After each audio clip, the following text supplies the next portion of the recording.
cidade que cresce mais rapidamente no mundo.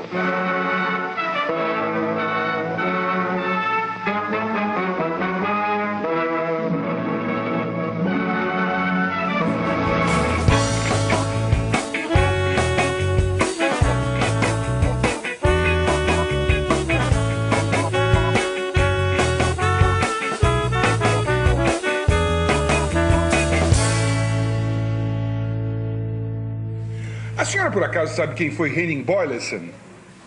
Não sei, não. O senhor sabe, por acaso, quem foi Henning Boylessen? Não. Nunca ouviu falar? Não. Botaram o nome nessa rua, mas eu não sei porquê. Parece que engenheiro, né? Alguma coisa assim, mas eles, quando puseram esse nome, assim, eles não espalharam folheto, falaram que não conhecemos. Eu sei que o nome é alemão, agora quem foi eu não sei. Eu sei que ele é alemão. Não conheço. Não conhece? Nunca ouviu falar? Nunca ouvi falar. Muito obrigado. Sim, ele é um administrador. Ele foi um administrador nessa região. Dessa região? Dessa região. E o que mais a senhora sabe dele? Só isso, pelo fato de ter a plaquinha até mesmo. A gente lê.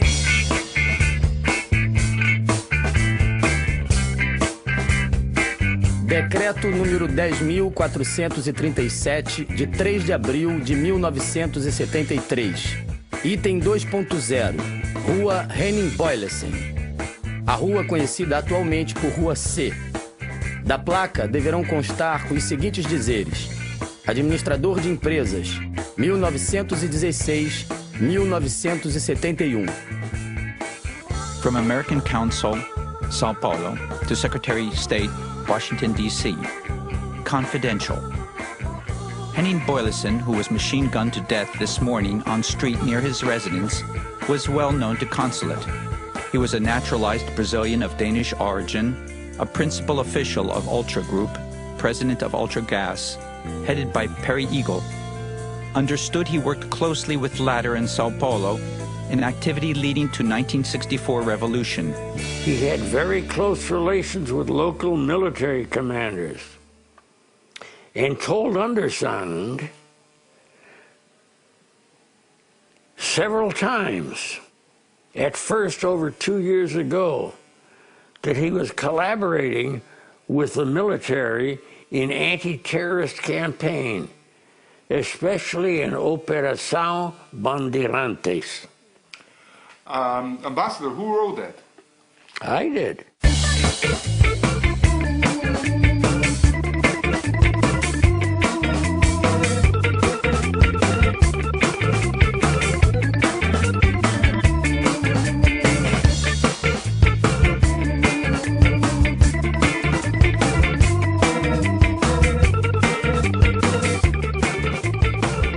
Agora vocês vão saber aqui quem é o nosso dinamarquês. Ele é um brasileiro naturalizado que está no Brasil há quantos anos, Guarani? Estou 30 anos. Há 30 anos no Brasil. É um grande industrial brasileiro. O Bollins é o chefe do grupo Ultragás, né? Ultragás. Dados pessoais e currículum vitae. Nome: Henning Albert Boylessen. Data de nascimento: 14 de fevereiro de 1916, Copenhague, Dinamarca.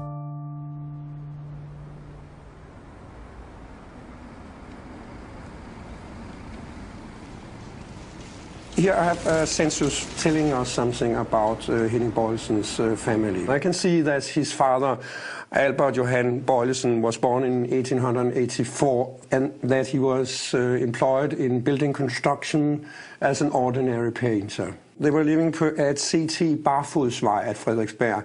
The building was originally built for people which don't have apartments. The apartments were very small. So the life in the apartment with the father and mother and the many children has been very narrow. As dificuldades de infância seriam, segundo ele, responsáveis pela sua vontade férrea de vencer, competindo livremente.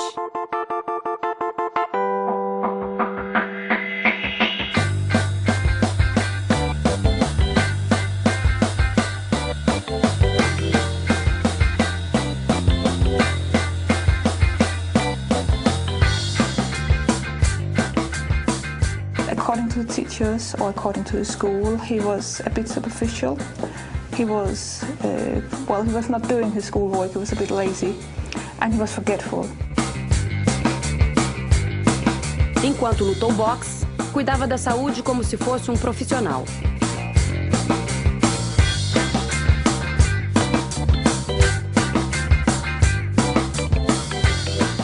No futebol, conseguiu ser um ponta-esquerda razoável, pelo menos para os padrões da Dinamarca.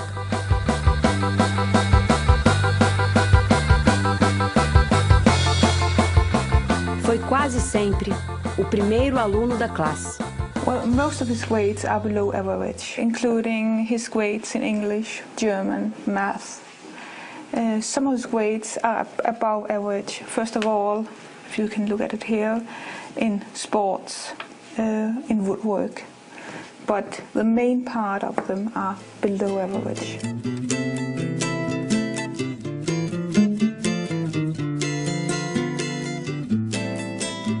Jeg husker fra dengang han var en dreng, hvor tit vi måtte købe nye jakker til ham. Lige så tit han fik en.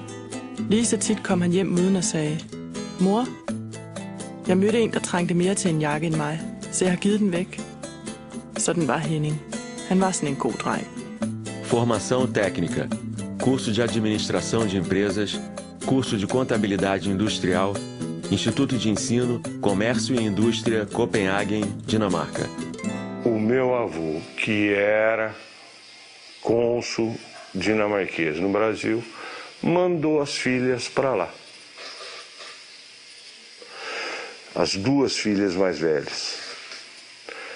Ora, uma delas começou a namorar com o meu pai.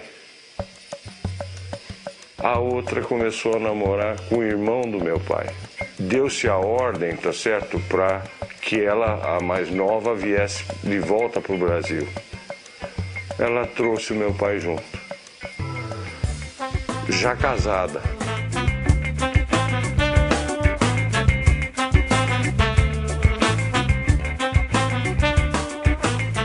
O navio chegou ao Rio trazendo o rapaz de 22 anos com 500 mil réis em cada bolso. Uma volta de ônibus para conhecer a cidade tão famosa na Europa. Nessa volta, roubaram um dos 500 mil réis de um dos seus bolsos.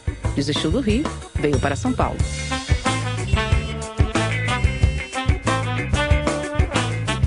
Documentos, por favor. Você, o que tem nessa bolsa aí atrás?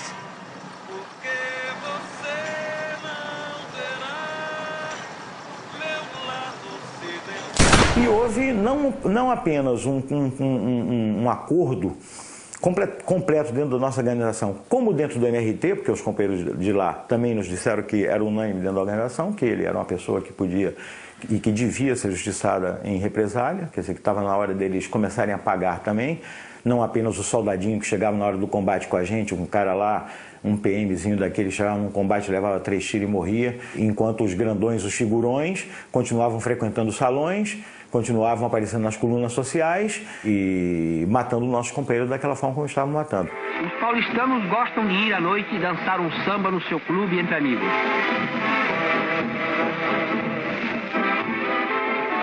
Ele gostava do Brasil miscigenado, ele gostava um pouco dessa desordem brasileira, isso era da alma dele, ele gostava disso.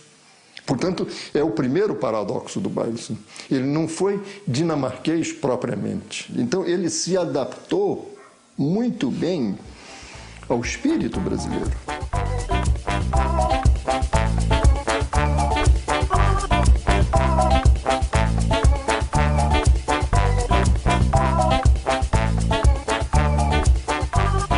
A simpatia dele era extraordinária. Na verdade, ele parecia um brasileiro. Ele era um brasileiro. A aparência dele era uma pessoa forte, decidido, e todo mundo sabia que ele tinha sido ex-lutador de boxe, uma coisa assim. Então, ele se apresentava como um machão, assim, sério. Henning Albert Bøjlesen var en person, der gjorde stort indtryk på en, lige fra første færd. Og han mindede meget om den amerikanske skuespiller Kirk Douglas, ja. Ja, han var jo en flot fyr, og en meget dygtig mand. Og vel også en meget idealistisk mand, når det drejede sig om hans politiske synspunkter og hans arbejde. E o Boles era uma figura boa, agradável, simpática, falante, extrovertido, gostoso. Empresário que havia trocado a Dinamarca pelo Brasil, homem que havia criado centro de integração entre empresa e escola, homem que, em função de ter filho com deficiência visual, tinha uma grande ação social junto a crianças e adolescentes, apaixonado pelo Brasil, que gostava de futebol, de caipirinha, que ouvia Chico Buarque de Holanda. Ele era cara muito bacana e pensava como a gente, né? Pensava como a gente. Então, quando pensa como a gente, sempre har en certa afinidade. Han havde udstråling, han havde det, man kalder karisma. Når han kom ind i et lokale, så for at bruge en kliché, så fyldte han ligesom hele lokalet. Så forstummede samtalerne, så lyttede man til Henning. Så han havde, hvad vi kalder, en meget stærk naturlig myndighed og udstråling. O Boles que está na minha memória era o idealista. Era homem puro e era homem íntegro. En hård mand. Og en mand, som jeg tror, man ikke sådan blev venner med umiddelbart, men en respekteret mand. Cargos ou funções ocupadas. 1942-1950, chefe de contabilidade Firestone do Brasil.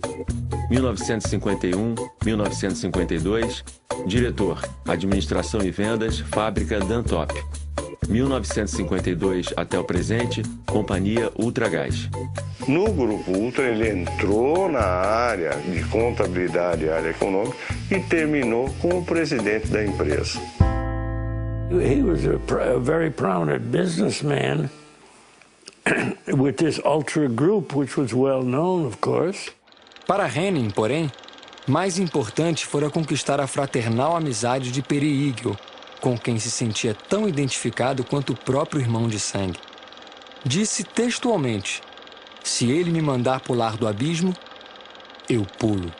Quando a gente discutiu sobre o Peri Igel, a ideia era, não se sabia se era ele, não. O que se sabia, o que a gente tinha informação, é que o Grupo Ultra estava financiando a UBAN. Metade da população brasileira usa gás com efeito. Metade. Quando você tem cerca de 50 milhões de pessoas que são atendidas em suas casas com gás com efeito de petróleo. Pouca gente sabe isso. Pouca gente sabe. E a Ultragaz é a empresa líder no ramo, além de ser a pioneira. A companhia ia indo muito bem. E em 65, só na cidade de São Paulo se entregava 32 mil botijões de gás por dia. Ora, isso em 65. Nem imagina o que era um negócio desse. O Grupo Ultra dirige e controla cerca de 20 empresas. Opera no gás, opera no eletrodoméstico, opera na petroquímica. Eletrodoméstico é Ultralar. Ultralar é eletrodoméstico.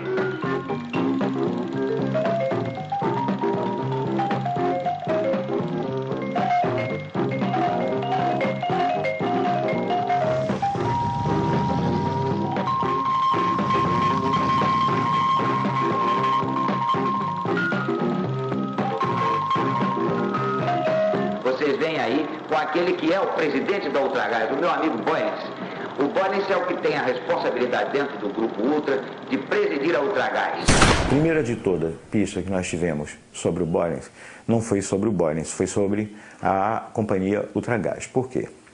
Nós começamos a perceber, nesses relatórios de companheiros que chegavam à prisão, e também nos relatórios dos companheiros que às vezes escapavam de um cerco, que naqueles cercos sistematicamente tinha caminhões da Ultragaz que estavam estacionados perto. Então nós começamos a dizer, ué, esses caminhões é capaz de estarem participando do esquema.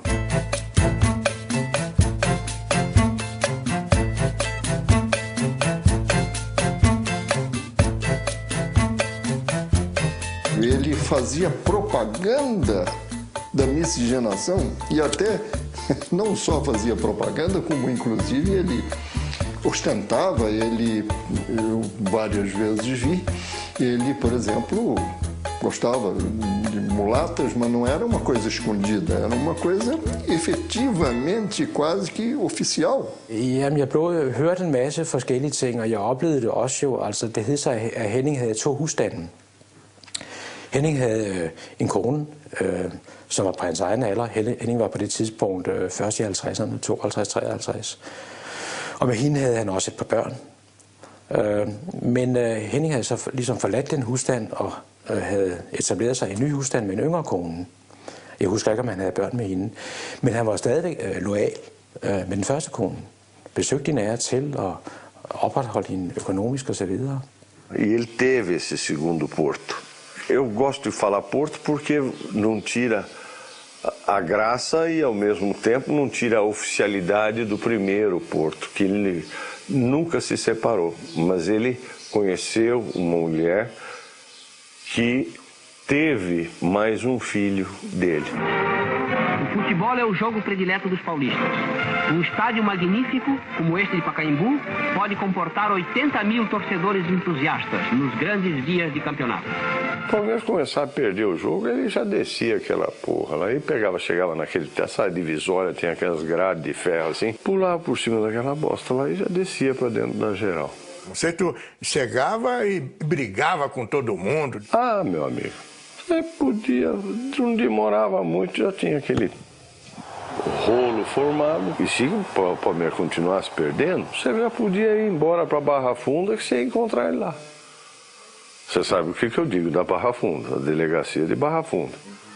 Porque ele ia preso. Em briga no estádio, lá no Pacaembu.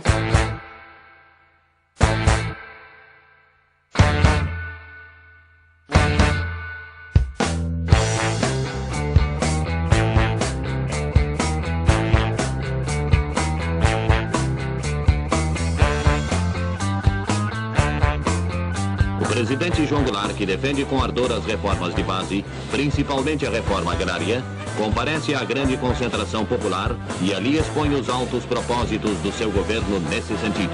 João Goulart era uma ameaça porque era leniente. Esse era assim o âmbito, o espírito dentro das empresas. Achavam que o Jango ia implantar aqui a República Sindicalista, que se chamava na época. O Jango não tinha condição de implantar república sindicalista nenhuma, ele mal se aguentava lá, né? Mas a percepção era essa, eles achavam que havia um risco iminente do Brasil ir para o comunismo. Como estava o mundo? Eu costumo dizer isso, ele estava em dois hemisférios ideológicos. Você tinha que escolher um dos dois, não tinha meio termo, não. Ou você era de um ou era do outro. Né? E isso tem a reflexão sobre o país. Also, you have to look at, there was a gentleman by the name of Fidel Castro who had taken over in Cuba. And in Brazil, early in the early 60s, there was a lot of turmoil, political turmoil, urban turmoil. And there's a lot of concern that type of turmoil might spread and become a very infectious type of thing. Formou grupo de empresários para poder, então, estruturar uma reação à implantação da República Socialista do seu Jango Goulart.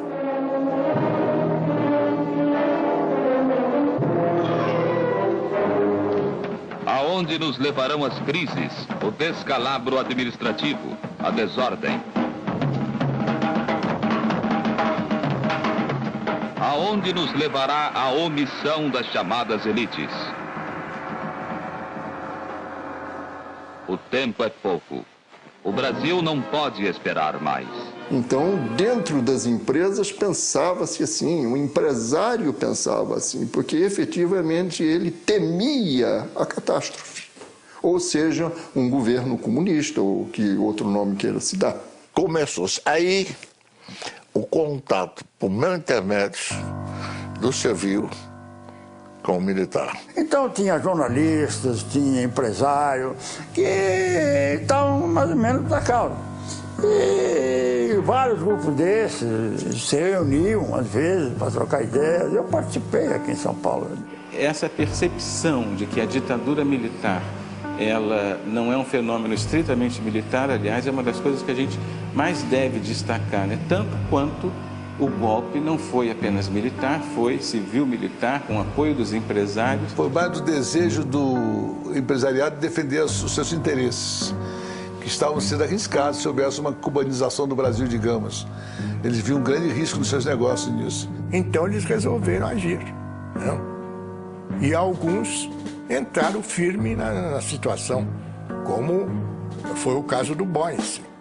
O Boyce, ele não gostava do comunismo mesmo. Ele deu a definição para ele o que seria um comunista. Quando jovem, quer aparecer. Quando adulto, ideal. Quando mais velho, burro. Og så mente han, at Brasilien skulle, hvad skal man sige, sådan, være et sted, hvor der ikke var kommunister. Det så han altså rygter, så comunista går han ikke klar.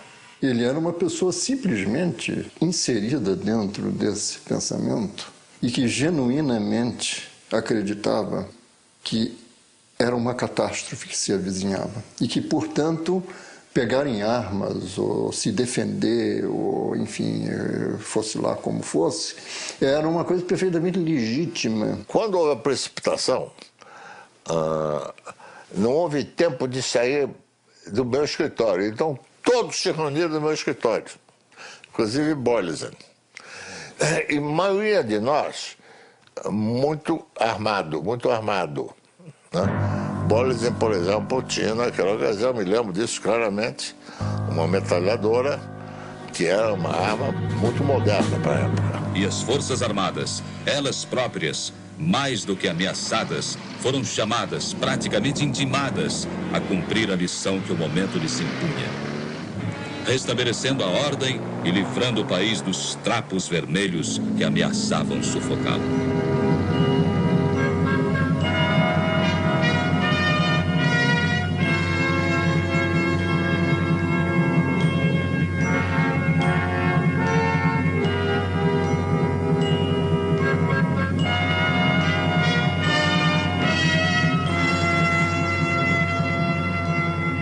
A Ultragaz está ligada à Petrobras não é apenas pelos gasodutos. Ela está ligada à Petrobras praticamente em todo o seu programa. Ela consome o gás produzido na Petrobras. Ela está ligadíssima à Petrobras em toda a petroquímica. Ela é sócia da Petrobras na Petroquímica União, sócia da Petrobras na Oxiteno, e ela vai consumir ureia produzida pela Petrobras na Bahia. Porque a Petrobras tinha um monopólio. A Ultragaz comprava o gás lá fora, transportava ele para o Brasil, vendia à vista para a Petrobras. Petrobras pegava, internava esse gás, a Ultragaz ia lá e comprava ele de volta, pagando ele a 30 dias.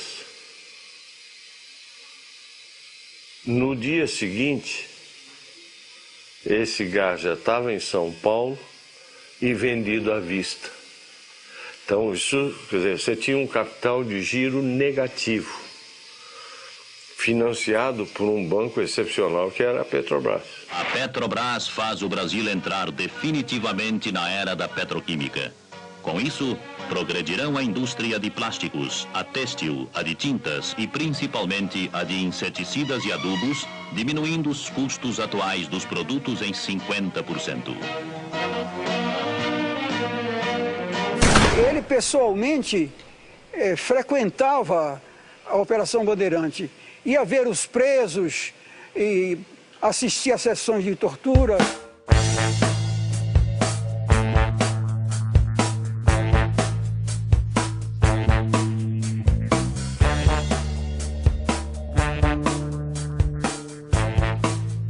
Mas a carreira dele no Grupo Ultra foi meteórica até chegar à presidência do grupo, e ele colocou isso muito a serviço de coisas boas, né? E foi diretor da Fiesp, foi diretor da Associação Comercial. Uma pessoa alegre, uma pessoa com muita vontade de fazer coisas boas para a empresa, para os funcionários. Olha, quando você fazia uma campanha ou qualquer coisa que se valha, que ele se engajava, ele conseguia associação de empresários e de coisas que era de se tirar o chapéu.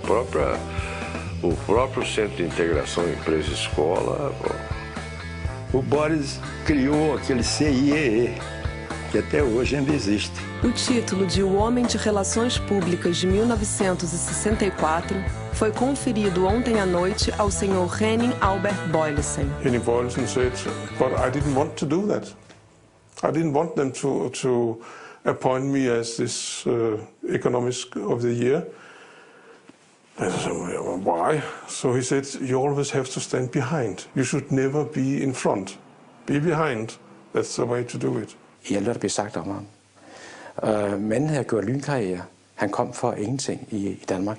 Havde en baggrund som bogholder. Og steg jo meget hurtigt til tops og blev nok den mest magtfulde og indflydelsesrige danske erhvervsmand i Brasilien. Kære Adam, det glæder mig meget at kunne meddele dig, at kongen den 17. af denne måned har udnævnt Henning Bøjlesen til ridder af Dannebrogsordenen. Han fik jo så også en udmærkelse af Frederik 9. For det, han har gjort som forretningsmand,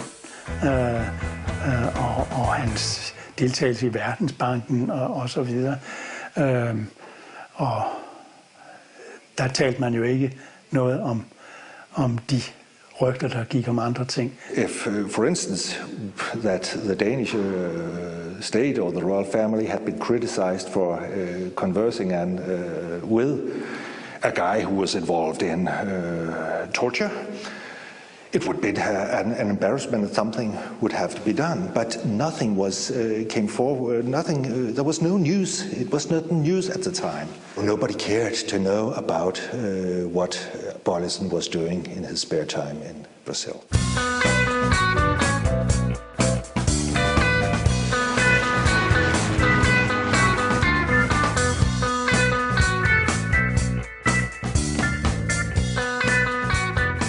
Desde 64, foi se configurando grupo mais radical que julgava que a missão da chamada revolução era fazer uma grande operação limpeza no Brasil, ou seja, eliminar comunistas, subversivos, etc. Ontem, hoje, sempre, minha pátria continente, eu te amo demais. Vou seguindo em frente, tão feliz e tão contente nessa ilha de paz. Ninguém segura essa nação. Ame ou deixe meu país alvissareiro. Eis o milagre da divina criação, majestosa inspiração, porque Deus é brasileiro. Pra frente, meu Brasil, pra frente. Eu te amo e com você sou mais feliz. Pra sempre, meu Brasil, pra sempre. Não me canso de exaltar o meu país. Primeiro vieram aquelas manifestações de rua, né? Aquelas grandes passeatas, e aquela turbulência toda levou ao tradicional número 5. Em 68, o regime recebeu uma dose cavalar de poder, com a edição do Ato Institucional número 5, dia 13 de dezembro de 68. E aí, os direitos dos cidadãos foram anulados.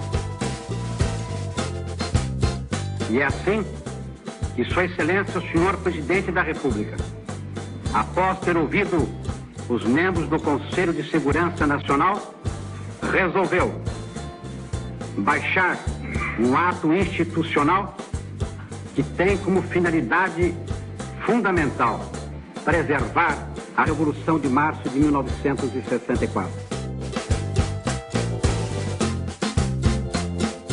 O ato era um ato fascista, né, o AI-5. E foi uma imposição do Costa e Silva sobre o Castelo Branco. Foi o golpe no golpe, como eles dizem. E foi na sombra do AI-5 que se fez toda essa repressão.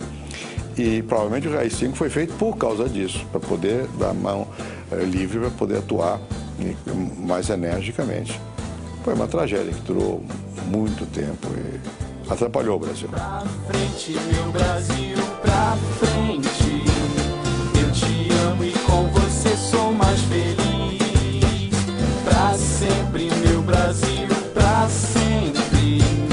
Não me canso de exaltar o meu país. Então, a partir daí, então, é que começa mesmo que esse pessoal todo que estava numa certa resistência ostensiva, né, e de certo modo passiva, né, porque era uma resistência de passeatas, discursos, comícios.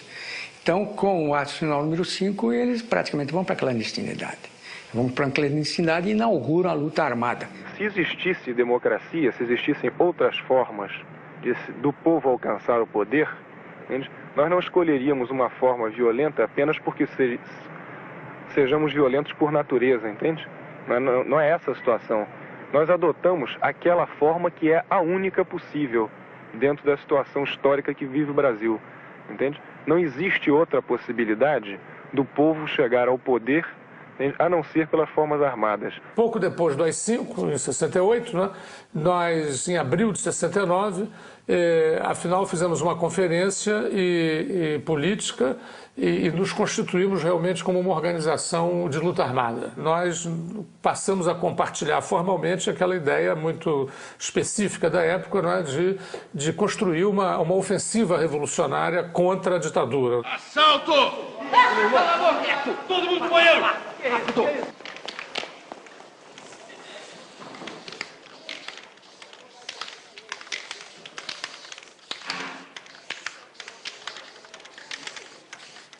O aumento do número de assaltos a bancos e as atividades da assim chamada guerrilha urbana, a estrutura da segurança pública estadual não dava conta de combater. O presidente da República, Marechal Costa e Silva, acompanhado de autoridades civis e militares, chega a Rosário, no Rio Grande do Sul, a fim de assistir naquele estado às grandes manobras militares realizadas pelo Terceiro Exército. Os soldados revelaram alto nível de adestramento no emprego de armas ultramodernas e os oficiais sua capacidade técnica para enfrentar qualquer tipo de guerra moderna, inclusive guerrilhas. Porque era uma guerra que nós não estávamos muito preparados. O exército não está muito preparado para uma guerra de um inimigo interno.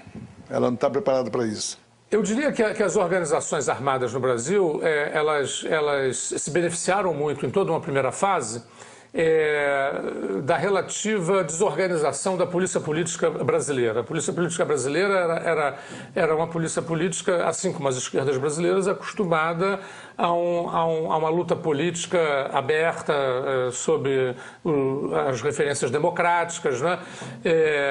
E já estava nesse diapasão já há uns 20 anos, quando houve o golpe de 64. De sorte que ela estava particularmente despreparada para identificar e desbaratar organizações de vanguarda clandestinas que atuavam numa dimensão guerrilheira, né? O Brasil pode estar certo de que as Forças Armadas estão capacitadas a assegurar sua proteção contra os inimigos e salvaguardar a democracia, a liberdade e a justiça.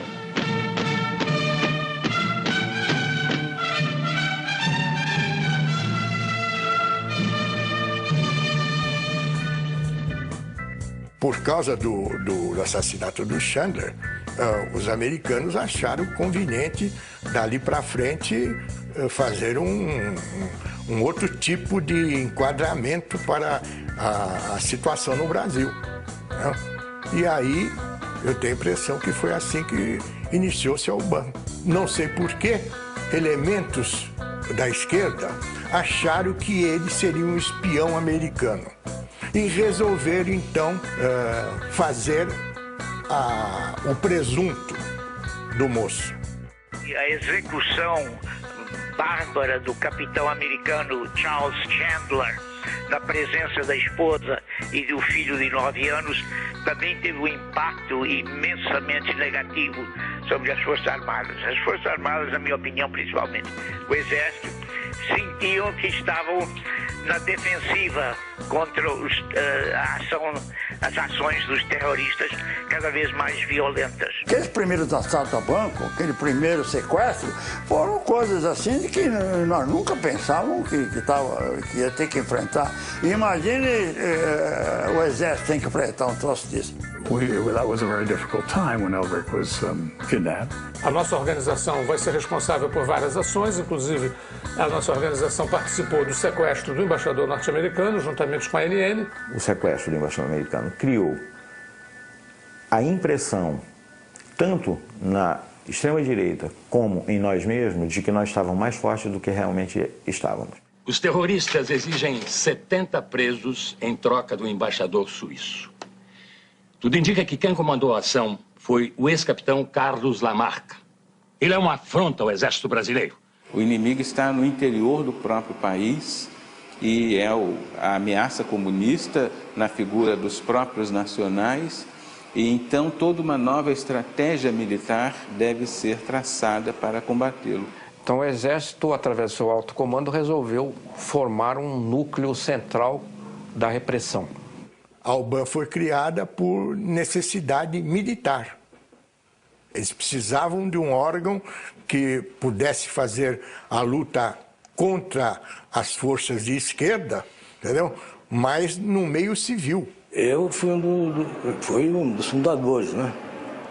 A UBAN começou na Nóbrega, na divisão do Exército, antiga divisão de infantaria, e lá é que concentrava a atividade, iniciou-se o combate ao terrorismo, foi lá. Quem era o chefe da Operação Bandeirantes era aquele major, que hoje é o general Brilhante Ustra, né?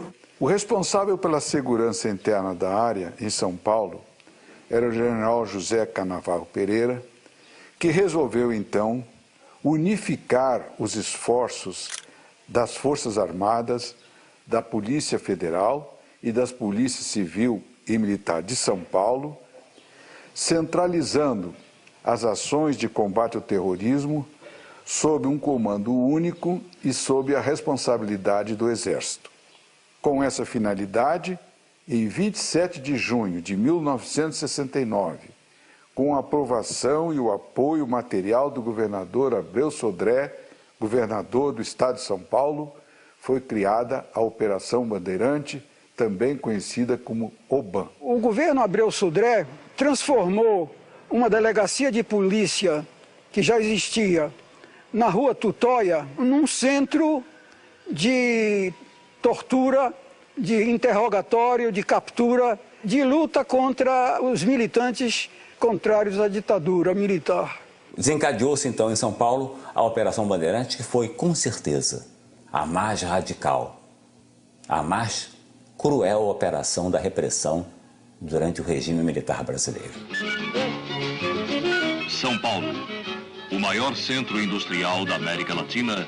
São Paulo era também o centro da resistência, né? Você imagina o que é o pânico do sistema financeiro em São Paulo, percebendo que de uma hora para outra aumenta muito o número de assaltos a banco, né? De modo que não é por acaso que foi nessa cidade que surgiu a UBAN. Onde é que houve problema militar? Onde é que houve problema das greves violentas? Onde é que houve a mudança da igreja? Tudo no mesmo lugar. Então esse era um lugar sério, evidentemente, para fazer o esforço principal. Foi o mais criminoso e sanguinário aparato da repressão. Era um órgão que combinava gente do Exército e da Polícia de São Paulo, Ernesto. Eles podiam prender, torturar e matar quem eles quisessem.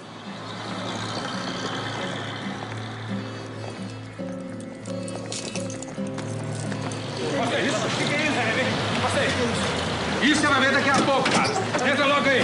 Peraí. Aumentando, porra. Pega sua coisa. Sai. Sai. O Exército entendia que precisava descobrir a origem dos atentados, a origem dos roubos a banco, a estrutura da organização militante armada e entendeu que os melhores policiais disponíveis seriam aqueles da Delegacia de Roubos. Então houve uma seleção de policiais civis e alguns policiais militares para compor a Operação Bandeirante. Havia, né, na Polícia Civil um grupo de policiais chefiados pelo delegado Fleury que estava eliminando marginais ou não marginais. O único que entrava nesse pedaço, entrou para fazer a parte da UBAN, do DOP, de tudo, foi o colega Sérgio Paranhos Fleury. At han omgav sig med nogle af de militære og politifolk, som man absolut ved var involveret både i dødseskadroner og i tortur. Blandt andet jo den frygtede Sergio Fleury, som han kendte særdeles godt. Não é pelo fato dele eventualmente, tá certo, ter uma amizade com o Fleury que iria dizer que ele estava participando do que o Fleury fazia.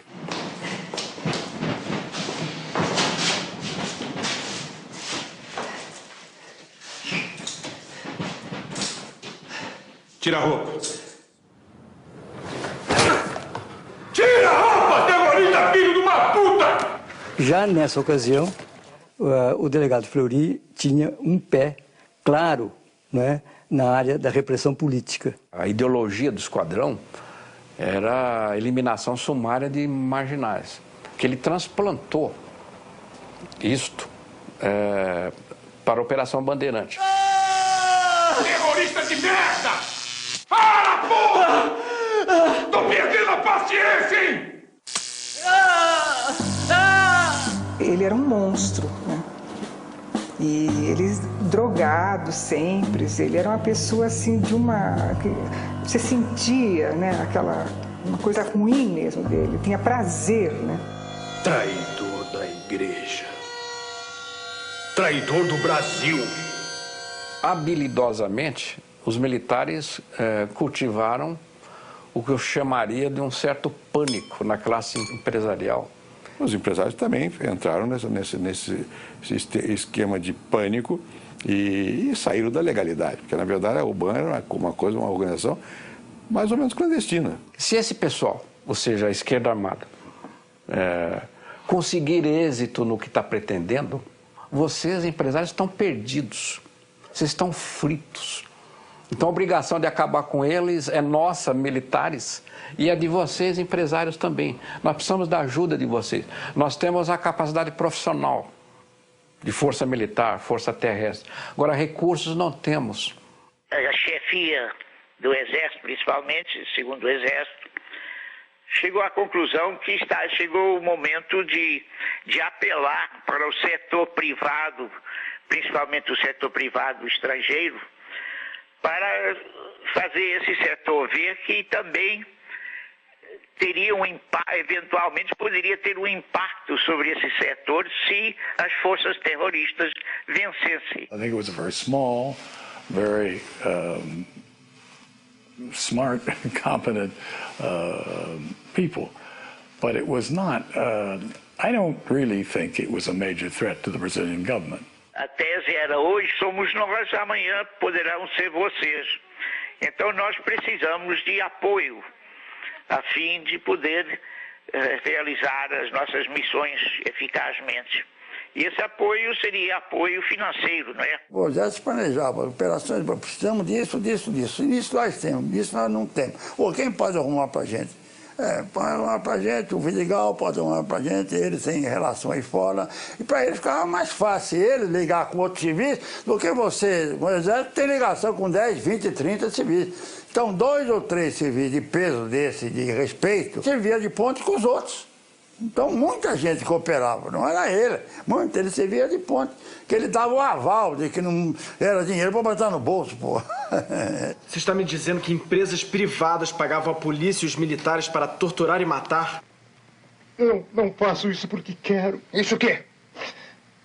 Isso, dar dinheiro ao Garcia. Dinheiro para quê? Para combate à subversão. Que parece que toda quinta-feira tinha uma reunião, um almoço, né? E ele levava sempre a reboque o ministro Delfim Neto. E o próprio ministro da Fazenda reuniu empresários em São Paulo para pedir dinheiro na luta contra a subversão. O Delfim respondia perguntas eventuais, o doutor Gastão passava o chapéu e disse: bom, agora vamos fazer as colaborações para a UBAN. Há muita gente influente que contribui. E eu não posso ficar de fora. Por quê? Porque eu perco o crédito, perco as concorrências. E passava a bandeja e nessa bandeja iam sendo depositados os cheques. Então os empresários sacaram seus cheques e o primeiro deles passou o cheque para o Bolas. Ele olhou e devolveu e disse: faça um no valor dobrado. A Operação Bandeirante tinha uma estrutura precária. Tanto é que tinha o chefe e 2 subordinados, que era eu e outro sargento, que coordenava tudo, coordenava as equipes, coordenava tudo, mandava as equipes para não sei para onde, mandava não sei para onde. Então, não tinha. Depois que o destacamento, aquilo foi compartimentado, tinha um setor de informações, tinha um setor de análise, tinha um setor. Aí a coisa começou a funcionar, percebeu? E provavelmente aí tinha verba já, porque já era um quartel que tinha verba destinada. Tomás, você está me dizendo que a sua companhia financiava esses animais? Eu disse pode ser. Como é que você... Como é que eu o quê, Ernesto? Você tem alguma ideia do que estava em jogo? Você acha mesmo, nessa tua santa ingenuidade, que empresas como a nossa iam deixar ir pelo ralo centenas de milhões de dólares de investimento assim, sem mexer um dedo? E o apoio para nós era importante, quer dizer, não só como informação, como estrutura, e era para nós uma participação que interessava, porque era o meio civil que estava se mobilizando, porque afinal de contas, sozinho você não ganha guerra nenhuma. No fundo, isso foi importante politicamente para o regime, porque solidarizou setores empresariais com o regime. Vocês também estão com a mão aqui. Esse que foi o símbolo. Não é por causa do dinheiro em si. Dinheiro o governo tinha. O que foi o apoio político, que ficava, digamos, selado através do dinheiro. Secret. The most enthusiastic supporters of the regime are the industrialists of Brazil, centered in Sao Paulo, the rapidly growing metropolis in the southeast. Industry has benefited most from the government's economic policies, and its leaders maintain close ties with the military establishment and the finance ministry. Existe até uma lista que chegou a ser divulgada, né, com os maiores contribuintes, em que aparecia, se não me engano, como número 1, justamente a Ultragás. Esta é uma lista de empresas que financiavam a tortura e foi encontrada com o grupo que matou Boylston. Mostram os papéis. Thomas não se interessa em pegar o papel. Ernesto pega para examinar. Diversas multinacionais como o Grupo Ultra, a Ford e a General Motors, entre outros, financiaram a Operação Bandeirante, projeto piloto da repressão que resultou na criação dos DOI-CODE. It makes sense that big American firms, as well as Brazilian firms, would want to try and contribute as much to establish a peace and to keep any type of revolution from occurring. Since he was so prominent in all these other aspects, getting money, for example, for Bandeirantes, that would excite the interest of our station chief, I'm sure. So he would probably approach Boylston, try to get some information out of him. He could do that without being an agent, of course. O americano nunca financiou coisa nenhuma. Ele via com bons olhos o movimento, porque qualquer regime diferente, tipo Cuba, aqui para o americano não era. De modo que ele, como conselheiro, eles sempre tiveram, eu tive muito contato com a CIA. Eu pessoalmente, tive contato com a CIA. Eu era elemento grato da CIA. National Security Agency. Dear Mr. Litevsky, this responds to your Freedom of Information Act request for any material on Henning Albert Boyleson, funding of Operação Bandeirantes, OBAN, U.S. government relations with Operação Bandeirantes, and DOI-CODE. These documents remain classified top secret and secret. The documents are classified because their disclosure could reasonably be expected to cause exceptionally grave damage to the national security. E quem quis colaborar, colaborou. O Boyle, por exemplo, sempre foi um dos primeiros que se prestou.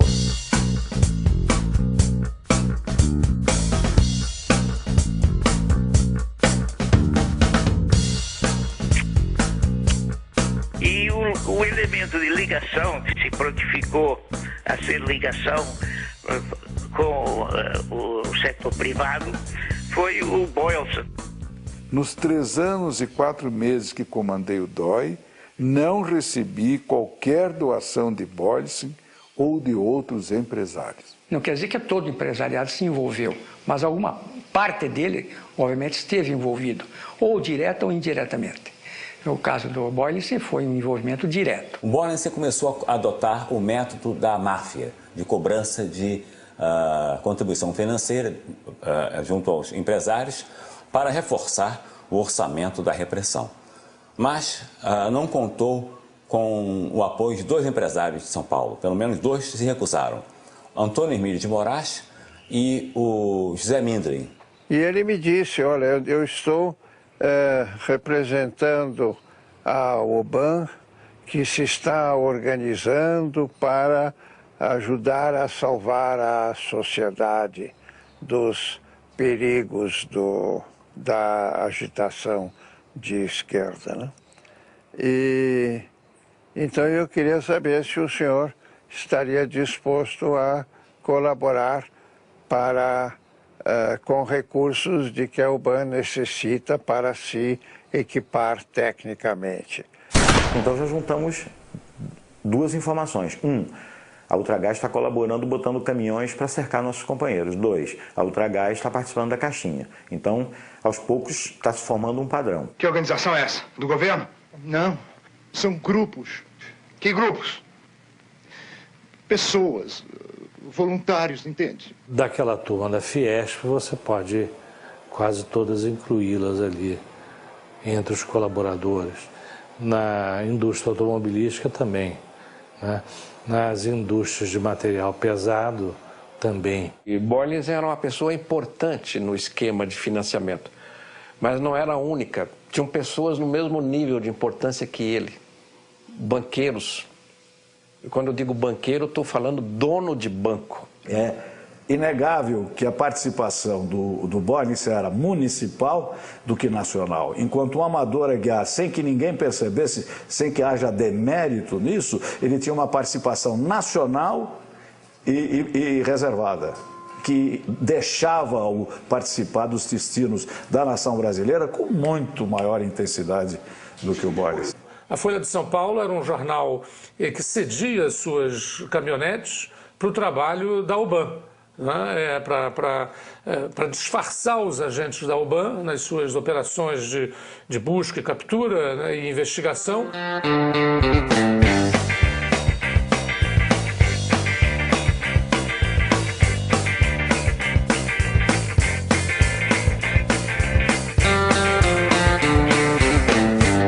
Do presidente Médici acendeu novas e ardentes esperanças no espírito do povo brasileiro, sobretudo quando afirmou: homem da lei, sinto que a plenitude do regime democrático é uma aspiração nacional. Nós podemos dizer, em termos de democracia do Brasil, que só existe uma democracia no Brasil, que é a democracia da tortura.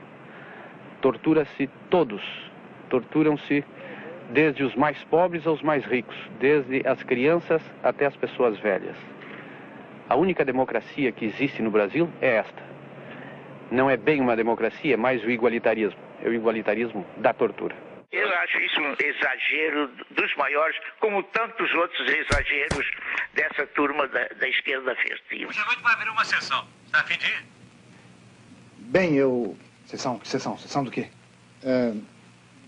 Tem de vez em quando. Alguns de nós, às vezes, participam. Participa do quê, porra? De interrogatórios. Hoje vai ter um. A UBAN, de fato, era um lugar onde os presos eram vistos e eram torturados também à vista de alguns ricaços que pagaram para poder assistir à tortura dos inimigos deles. É preciso ver que, nesse momento, as Forças Armadas brasileiras admitiram participar de uma atividade policial repressiva ilegal e que, em última instância, implicaria na tortura e mesmo no extermínio, no assassinato político. Por exemplo, se eles pegavam um elemento aqui intramuros, né? Pode ser que vocês não devam pôr isso aí. Eles faziam torturas, faziam o que eles queriam, né? Pegavam o que eles queriam. Agora é a sua vez. Vamos abrir o bico, padreco comunista. O Esquadrão de la Muerte me arrestou e me torturaram 3 dias consecutivos, pero no terceiro dia, eles barro la mano do capitão Benoni Albernaz. O Albernaz, ele se dava muito bem com Boyles, né? Além de tinha esse, como ele frequentava o UBAN, sempre que ia ao UBAN, passava na casa do Albernaz e iam juntos. Suas ordens, deve inspirar-se na tradição de liderança do Exército Brasileiro. Energia com benevolência, autoridade com exemplo, persuasão com sentimento. Durante 30 dias, diariamente, fui torturado da mesma maneira. Levaram até o Castro, onde fui torturado severamente. Fui para o pau de arara. Também fui colocado no pau de arara. Um cacetete no ânus, cacetete com dentes. Pegaram uma tesoura e me seguravam pelos seios. Fechavam a tesoura sobre o seio, fechavam, apertavam e depois tiravam. Vai falar agora? Quem são vocês? Quem vocês pensam que são? Até o surgimento da UBAN, a tortura era praticada, mas de um modo muito sistemático. E, por outro lado, também, frequentemente, de modo amador. Né? Quer dizer, o tratamento brutal, mas sem sistema, sem inteligência, sem informação, né? Sem método. Né? Isso a UBAN trouxe. Usavam métodos assim mais, vamos dizer, como eles falavam, científicos, né? Tanto que a equipe tinha o enfermeiro. Doutor Coutinho era um encarregado de observar toda a tortura para impedir que os torturadores passassem o limite em que eu ficasse inconsciente. O importante para isso, não por humanidade, evidentemente, mas porque para eles era importante atingir apenas o limite da minha resistência.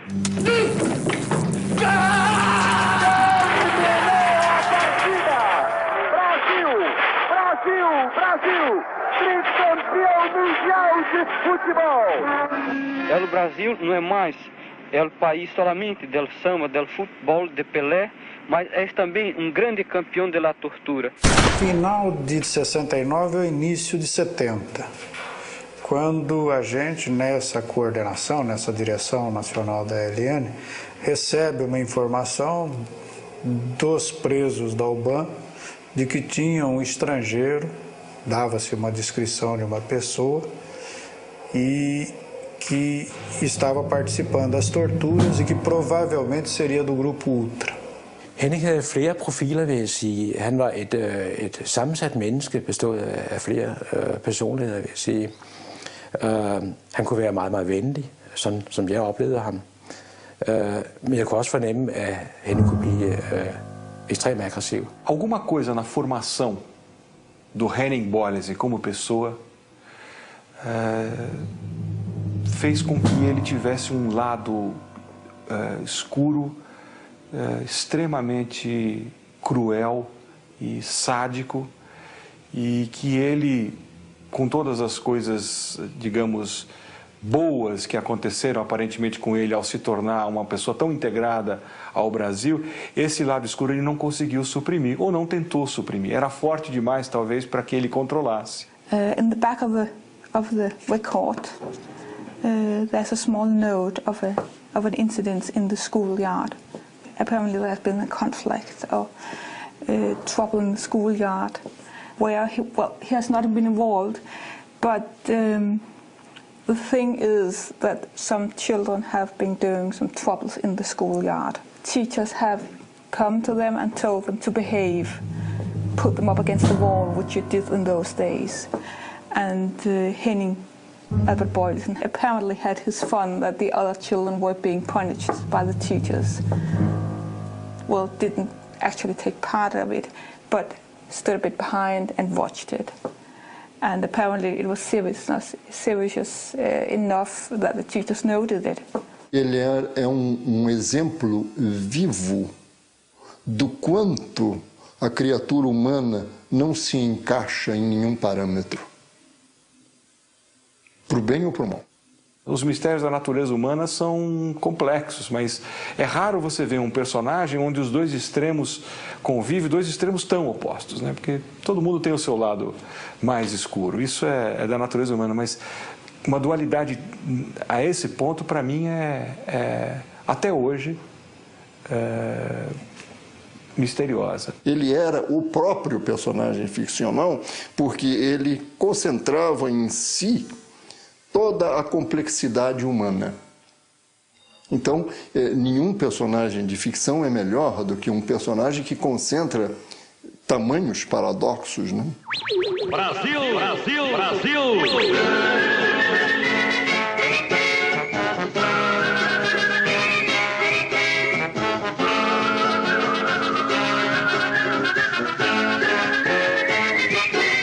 Eu não conheci pessoalmente o Browning, como é Boylan? Boylensen. Mas tinha ouvido falar. Doutor Geraldo Brown, esse filho da puta tá metido nesse negócio, hein? O filme fazia um contraponto entre a euforia do Brasil na Copa do Mundo e o que se passava nos bastidores e nos porões, digamos, da época do governo militar. E todo mundo também sabia da Operação Bandeirantes, aquela coisa toda. Então, eu criei um personagem que tinha, que tem um nome parecido. Doutor Geraldo Browning, seu tempo já acabou. Começa a fugir. Pra mim, você é um homem morto. Porque eu queria fazer um filme naquele momento que pudesse ser exibido. Eu li o roteiro, o Roberto Farias me apresentou logo nos primeiros meses em que eu era presidente da Embrafilme, se não nos primeiros dias. Achei que era um roteiro importante, interessante. Eu sabia que podia dali resultar algum problema. O filme foi exibido no dia 26 de março e no dia 27 ele foi interditado pela censura.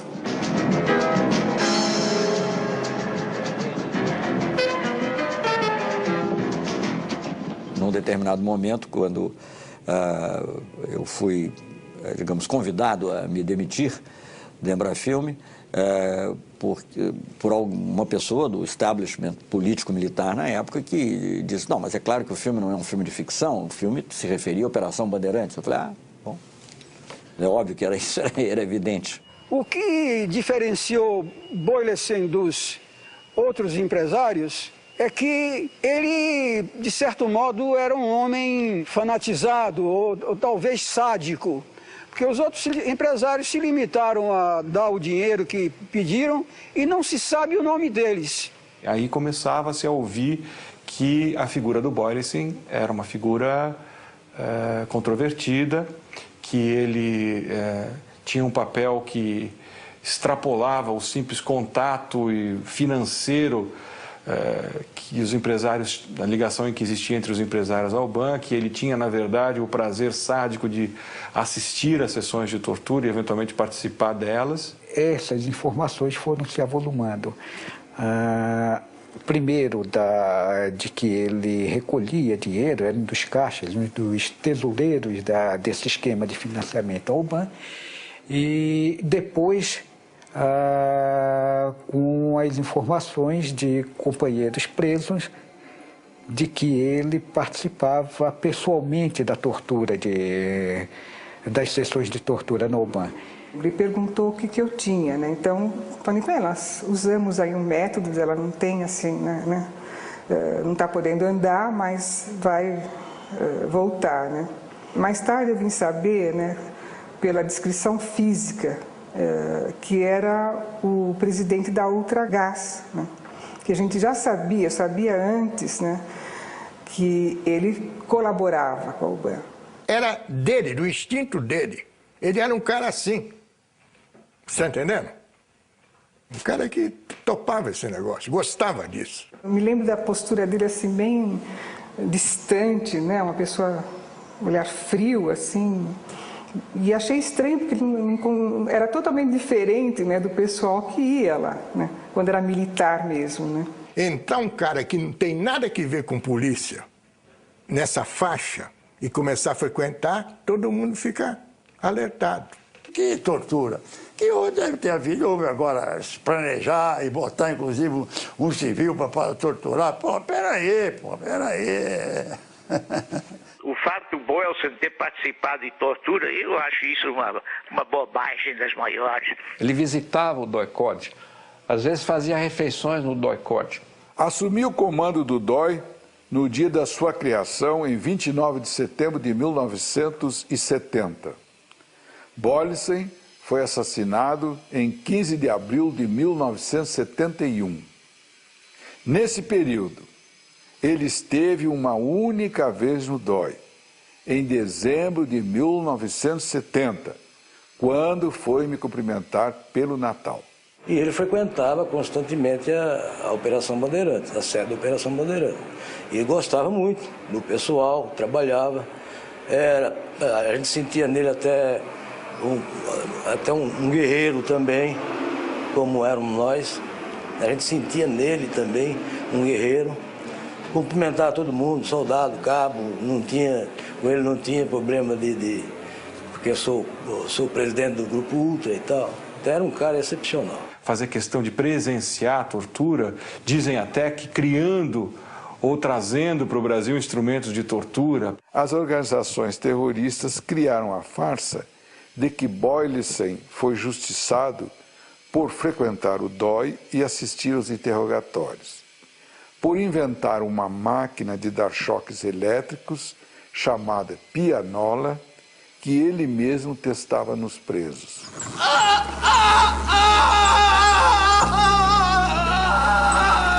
O choque elétrico parece a mim e a maioria dos companheiros a pior das torturas. O choque é corrente contínua, não é um pequeno choque de 1 minuto. Há um companheiro que ficou no Brasil que sofreu um choque contínuo durante 20 minutos. Existem diversos instrumentos para dar choques elétricos, entre eles a pianola Boylissen. Adquirida nos Estados Unidos e trazida para o COD-DOI de São Paulo pelo industrial Henning Albert Boylissen, a pianola tem um teclado como os instrumentos musicais, que ao serem premidos, fornecem uma descarga elétrica em escala crescente. Ninguém sabe bem o que era exatamente aquela pianola, a não ser que ela era, evidentemente, uma bateria de choques elétricos acionados num teclado. Preso pelo DOPS de São Paulo, Olavo Hansen foi imediatamente levado para o DOI-COD, onde ele foi torturado. Na volta, os companheiros de cela de Olavo ouviram dele o relato das torturas sofridas. Obrigado a despir-se, sofreu espancamentos, pau de arara, afogamentos e choques elétricos, agora aplicados por um aparelho mais sofisticado e conhecido como pianola Boylissen. Jeg tror, der var en eller anden form for dødsdrift på en eller anden måde. Måske også længsel efter den kultur, han kom fra på en eller anden måde. Men den kultur, han så kom over til, gav ham nogle flere muligheder. Den gav ham mulighed for at udleve alle de der laster og skal vi sige, mørke sider, som han havde. Det han aldrig kunne udleve i Danmark, der var han blevet stoppet af vores systemer her. Men der kommer han over til en land, hvor han opdager, at der er måske sådan en eller anden form for til selvbord, hvad det angår. Der kunne han udleve alle de der mørke sider, han havde. Det kunne jeg egentlig godt fornemme.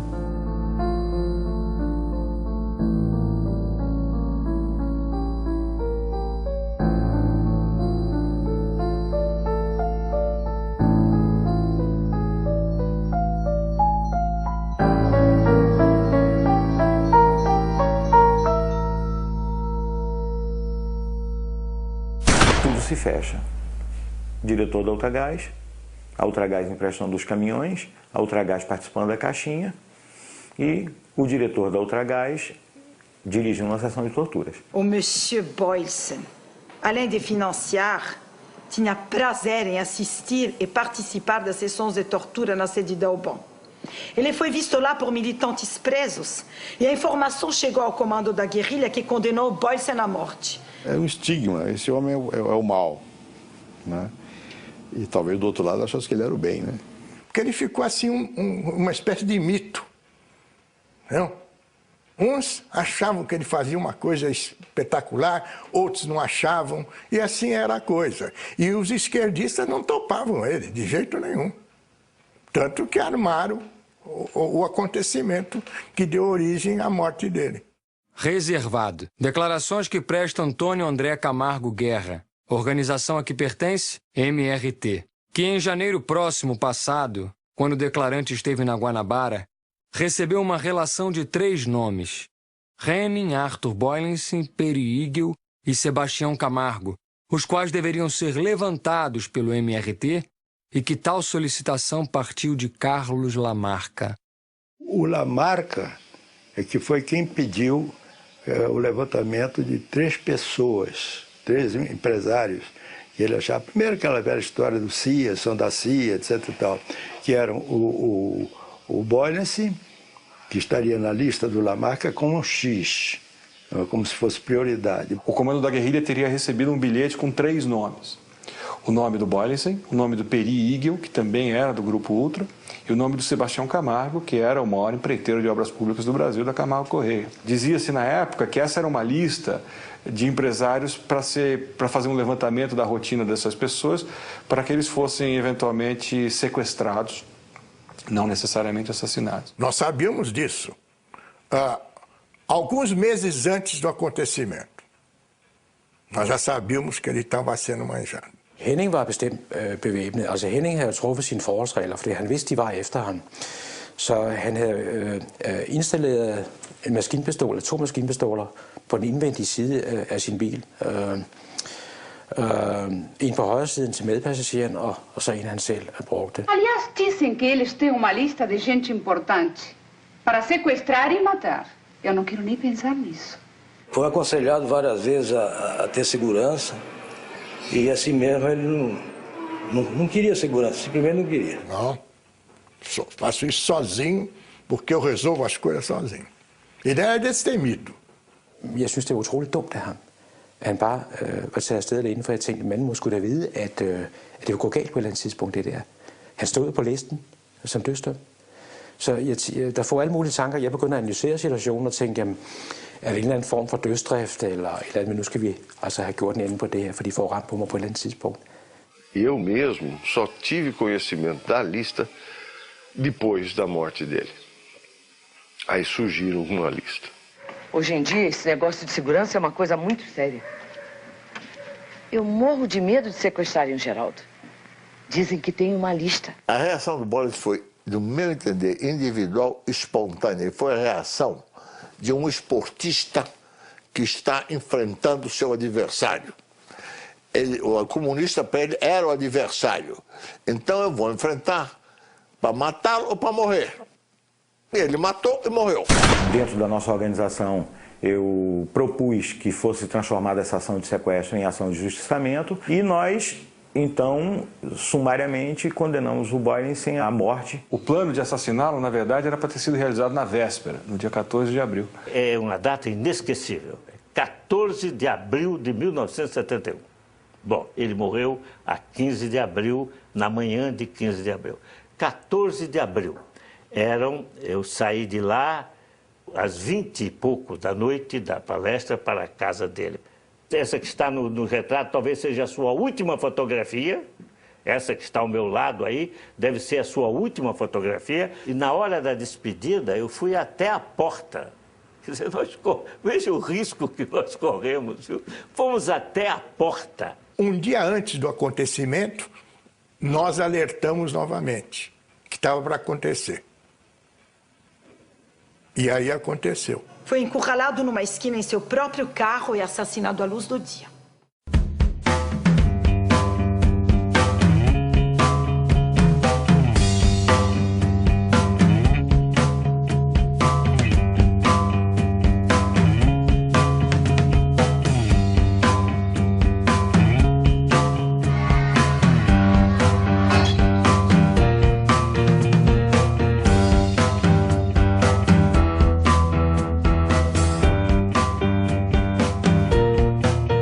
Dia 15 de abril de 1971, quando Boylissen entrou com seu carro na Alameda Casa Branca, 2 carros com os terroristas emparelharam com o dele. Ele tenta subir a Peixoto Gomide para ir na direção da Paulista, mas a Feira Livre o impede de fazê-lo. E entra na Barão de Capanema à direita para tentar subir a Casa Branca à esquerda na direção da Paulista.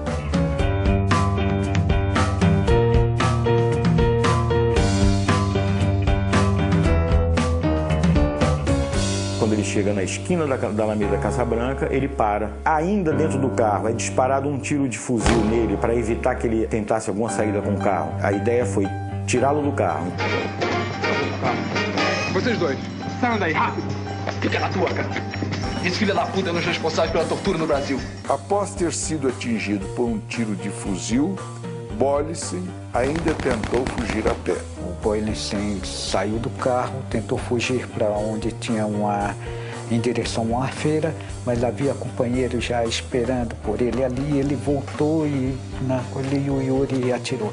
Os dois companheiros encarregados descem desse carro da ação e, durante a corrida dele, ele foi sendo acertado nas costas. Foi trucidado com rajadas de metralhadora que o atingiram nas costas e no rosto.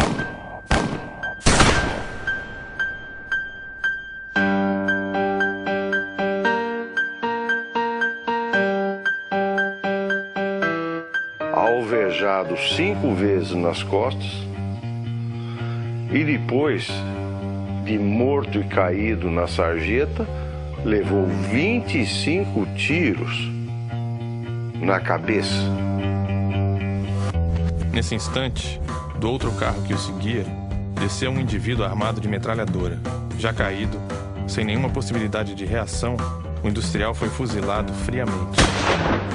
Ele caiu com a cara na sarjeta, né, ali entre o meio-fio e a rua. O companheiro Alfa, que era o dirigente da ação, que era o encarregado da certeza, quer dizer, quando você faz um tipo de ação como essa, você encarrega alguém que chega e dispara o chamado tiro de misericórdia, ou seja, aquilo que tem certeza que o cara está morto mesmo, para não deixar uma ação pelo meio do caminho. Na verdade verdadeira, se eu estava ali, eu era o Alfa. Então eu lhe digo que eu sou Alfa. Eu era quem estava dirigindo a ação. O último tiro foi dado a curta distância. Boylessen morrera. Entramos nos carros e iniciamos o trajeto de fuga. Durante a fuga, trocávamos olhares de contentamento e satisfação. Quando eu dobro à direita na Rua Barão de Capanema, eu me deparo com esse Galaxy branco, com as portas abertas, a porta do motorista aberta, o pisca-pisca ligado, e o carro está perfurado de balas. Aí eu olho em volta e vejo que não é só o carro que está perfurado de balas. Eu vejo bala nas paredes, eu vejo balas numa banca de jornal que tinha do outro lado da Alameda Casa Branca. Aí eu olho à direita, no meio-fio, aquela água suja correndo pelo meio-fio, um corpo caído. Eu consegui passar com o carro entre o Galaxy e o corpo que estava no chão. E ao entrar no prédio, já as sirenes e a gritaria toda dos carros que chegavam, aquelas veraneios, aqueles carros que eram, nessa época, bastante associados com a OBAN, com a repressão.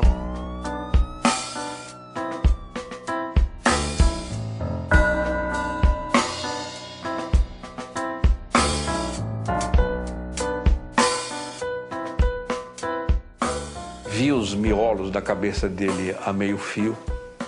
Não sabia o que era aquilo. De qualquer maneira, a minha experiência na área criminal me mostrou claramente que aquela execução foi feita com muito ódio.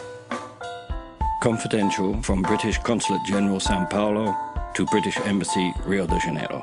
The terrorist group responsible for this murder left leaflets accusing him of working for the CIA, which seems highly unlikely. A rua estava infestada de folhetos que tinham sido jogados sobre o corpo e pela rua. Sobre o corpo de Boylessen, mutilado com 19 tiros, jogaram panfletos dirigidos ao povo brasileiro, onde faziam a seguinte ameaça: como ele, existem muitos outros, e sabemos quem são. Todos terão o mesmo fim. Não importa quanto tempo demore.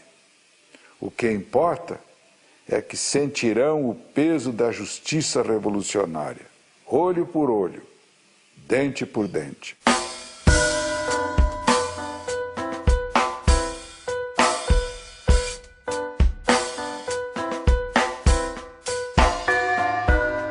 Henning Arthur Boylessen foi justiçado, não pode mais fiscalizar pessoalmente as torturas e assassinatos na OBAN.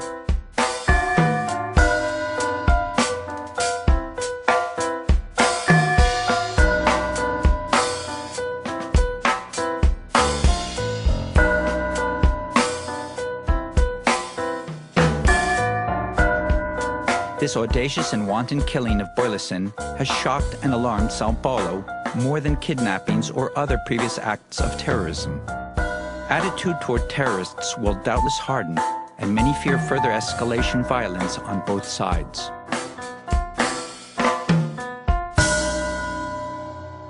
Quando ele foi morto, lá de uma maneira cruel, nós não aprovamos a morte, de jeito nenhum. Não queríamos derramamento de sangue, mas também não podíamos celebrar uma missa por alguém que era protestante, que tinha outra crença e não acreditava na Santa Missa. Então, eles me pediram para celebrar a missa, eu disse não. Não posso celebrar a missa por ele, posso celebrar a missa pela paz, mas não por ele, nem nomear o nome dele. Um espanto, mas ao mesmo tempo sem surpresa. Eu fui pego de uma surpresa total quando me ligaram para o meu serviço de manhã dizendo que o meu pai tinha sofrido um atentado terrorista e que tinha sido morto nesse atentado terrorista. Até hoje eu me pergunto, mas por quê? Confidencial. Presidência da República, Serviço Nacional de Informações, Agência Regional de São Paulo. Foi sepultado na manhã do dia 16 o senhor Henning Albert Boylissen, assassinado por terroristas em nome do MRT e da ALN.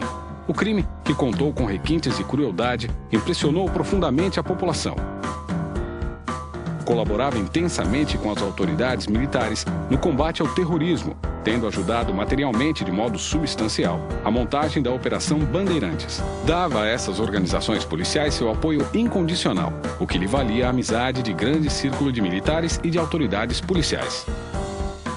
Lembre-se que Boylissen se expunha muito, frequentando inclusive a sede da OBAN, onde muitos presos devem tê-lo conhecido. Não há praticamente outras pessoas com o mesmo grau de envolvimento físico.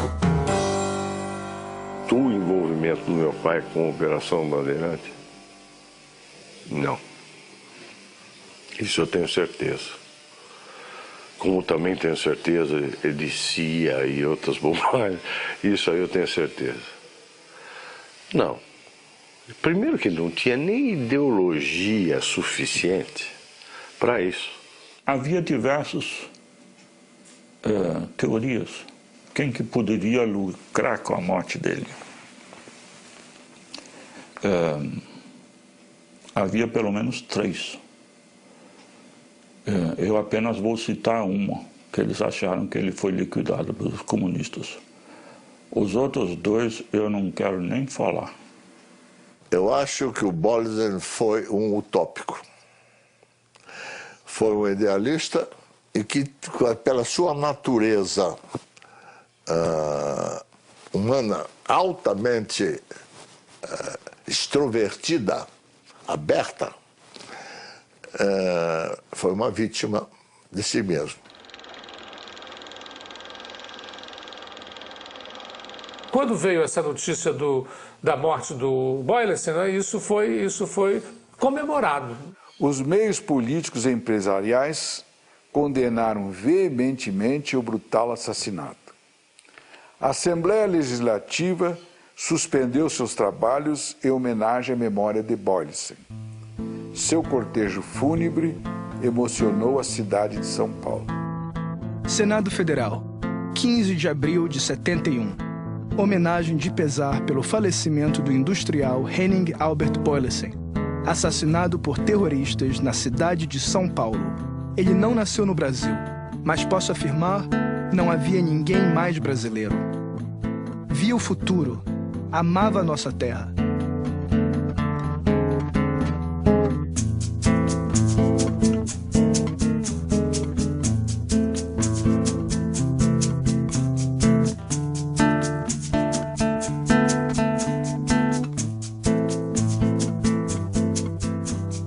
As pessoas ficaram felizes, sim, com a morte dele. Não dá para negar. Dito hoje, parece chocante que você fique feliz com a morte de alguém. Mas só quem viveu aquela época, só quem sabe o sofrimento que era ter os companheiros assassinados, o tipo de sofrimento que o Boylissen causava às pessoas, pode entender como e por que as pessoas se alegraram com a morte dele.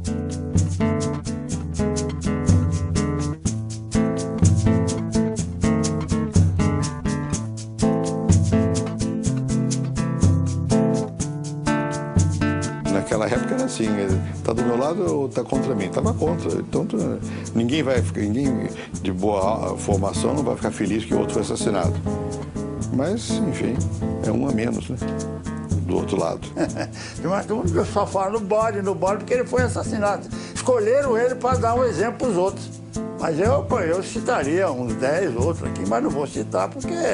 Eu não achei que se pudesse caracterizar essa eliminação do Boyce como um ato de terrorismo. Eu acho que foi mais uma atitude de dar um alerta ao empresariado de que eles não estavam, ainda que protegidos pelos órgãos de segurança, não estavam imunes a uma solução radical. Para mim é um crime que até hoje está lá impune.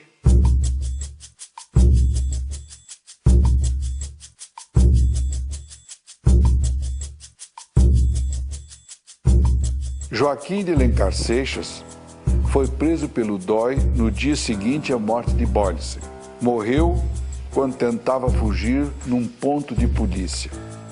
Dimas Antônio Cassimiro foi morto 2 dias depois da morte de Boylicen, em tiroteio com agentes do DOI que foram prendê-lo em seu aparelho. Antônio Sérgio de Matos morreu em tiroteio com agentes do DOI em 23 de setembro de 1971. Yuri Xavier Pereira morreu em combate com agentes do DOI em 14 de junho de 1972.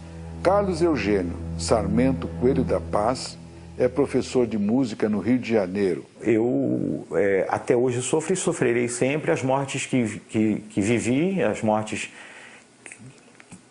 que eu morri, a morte que eu não morri e as mortes que eu cometi. Gregório Mendonça, segundo informes, faleceu no Rio Grande do Sul recentemente. E Laerte Dornelles Méliga, até pouco tempo, era o subsecretário de Planejamento, Orçamento e Administração do Ministério das Cidades, na gestão do ministro Olívio Dutra.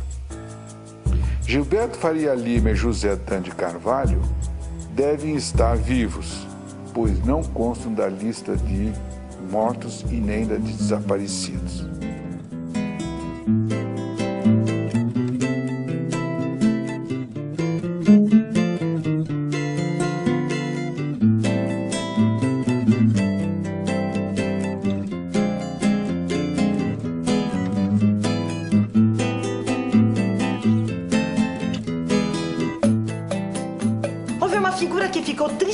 Famosa por sua ligação com Aubin. Executivo dinamarquês naturalizado brasileiro. Se chamava Henning Boylicen. Eu queria escrever sobre o envolvimento do empresariado com a repressão, porque esse é um assunto que foi muito pouco falado. Foi varrido para debaixo do tapete por razões óbvias. A grande parte das empresas que participaram desse esquema estão aí ainda. Então, não é do interesse dessas empresas e também não foi do interesse do governo após a redemocratização mexer nisso. O fato é que esse assunto ficou um tanto esquecido. É muito mais cômodo não discutir esse assunto, porque esse assunto fatalmente trará atrás de si todos esses inconvenientes que afetam determinadas pessoas. No fundo, o Boyce foi que botou a cara. Mas é a cara de muitos outros que tinham uma atitude semelhante, né? Que achavam que, enfim, justificaram a repressão, né? Então, melhor não falar dele, porque ao falar dele, como se diz em latim, de te fabula narrator. Eu estou contando a sua história. Não a sua, mas a dos outros que estavam ali por trás. Eu acho que é isso, né? Vocês tiveram, assim, a imagem de um homem que, nascido na Dinamarca, foi para o Brasil, lá fixou-se, começou de baixo e hoje, dentro do Brasil, é um grande industrial. Os terroristas mortos têm seus nomes colocados em logradouros públicos. A família de Henning Albert Boylicen, até hoje, nada recebeu do governo. Outra, a rua, que não é muito rua, mas tá o nome dele. Boa tarde. O senhor, por acaso, sabe quem foi Henning Boylicen? Henning Boylicen foi um administrador de empresas presidente, se não me engano, do grupo Ultragás, que foi trocado por terroristas que estavam presos na época dos militares no poder. E, se eu não me falha a memória, ele inclusive foi até assassinado.